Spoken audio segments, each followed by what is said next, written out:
The European Union has been furiously branded a total disaster by a leading Frexit campaigner, who has accused Brussels of acting like a sect in always wanting to punish the UK for taking back its freedom. Britain finally completed its full departure from the European Union on New Year's Eve, more than 4.5 years after the historic Brexit referendum in June 2016 that ended 47 years of membership with the bloc. A post-Brexit trade deal was announced on Christmas Eve and came into force at the end of the agreed transition period that had left the UK tied to the EU's rules on the customs union and single market for nearly a year. Negotiations often verged on the brink of collapse as both sides refused to give concessions on a number of red lines, predominantly fisheries, state aid and the EU's so-called level playing field.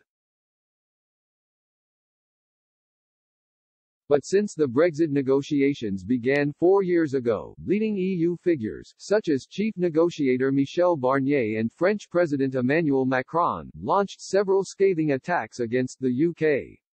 Mr. Barnier frequently expressed his frustration over Britain's negotiating stance in talks, while Mr. Macron issued several warnings over demands made by the UK over fisheries.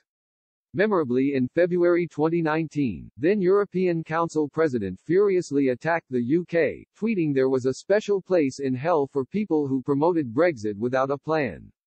Charles-Henri Gallois, president of political movement Generation Frexit, told Express.co.uk, "The EU is a total disaster. The interest of the EU countries from the beginning would have been to have a deal. When you have more than £80 billion as a trade surplus, you try to find a good solution for both parties. But the EU has acted like a sect that wants to punish the member that wants to take back his freedom. They did it even if it would cost you this trade surplus."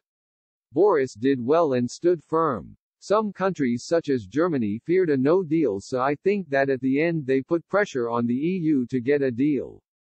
The EU eventually has caved in.